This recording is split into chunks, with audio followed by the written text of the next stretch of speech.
This is part 2. I'm just picking up where I left off.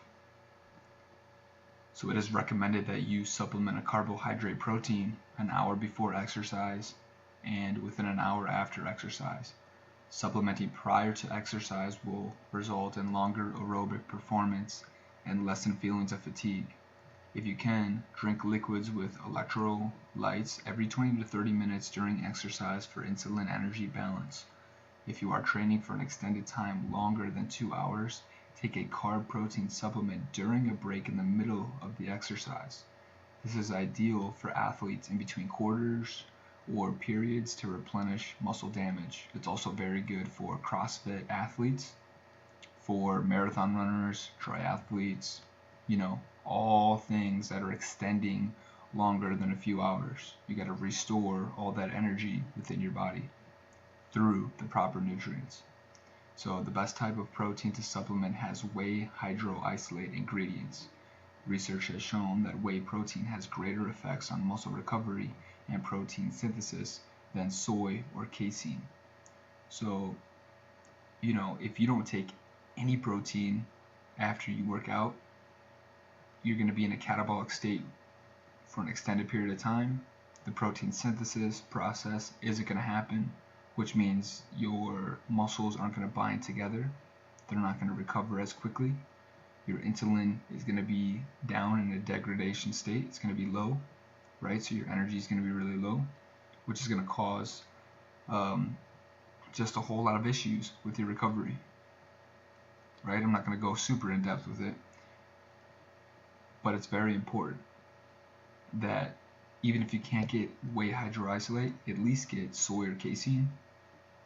But if you want to be optimal and retain the most amount of lean muscle, you want to go with whey hydroisolate. That's the best kind, hands down. Now there is a time and place to take casein, but immediately after exercise is not the time. Casein is best to take before you go to bed. So back to it.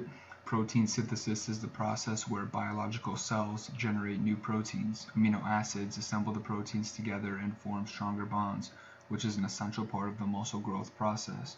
For amino acids to turn on, a threshold must be reached to bind the cells together. Therefore, consuming a 30-gram protein supplement should be done within an hour window after exercise. It benefits you more to take all 30 grams at once rather than spreading out the supplement intake over a periodic duration of time. Consuming it at once will reach the required amino acid threshold level and activate muscle binding quickly. A periodic approach, meaning if you're sipping on it or if you're taking like 5 grams of protein within an hour and then another 5 grams, an hour and a half later and another, it'll still help the recovery process and it'll still aid in the protein synthesis process, but not nearly as much as just taking the 30 grams of protein as soon as you can within that hour window. Okay, so the best thing to do, take the 30 grams of protein once in one sitting, because that is going to spike the amino acid threshold level and it's going to turn that on to maximize the protein synthesis. Alright, don't spread out your protein intake over a longer period than an hour. Just take it all at once. Also, don't take more than 30 grams, because anything more than 30 grams you're just going to waste into the digestive system. Your body can only take 30 grams of protein per hour. So you can restimulate the protein synthesis process a few hours after exercise by eating a full meal. It is better to take a carbohydrate protein supplement rather than eating a meal immediately after exercise to ensure that you consume the proper amount of 30 grams of protein.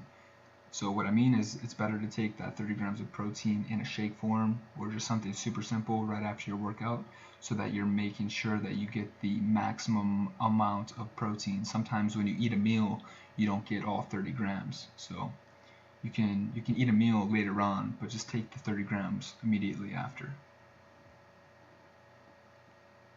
Alright, make sure you're getting enough carbs in too. Don't replace your carbs by taking too much protein. You still want carbs to refuel. Take the TFN approach.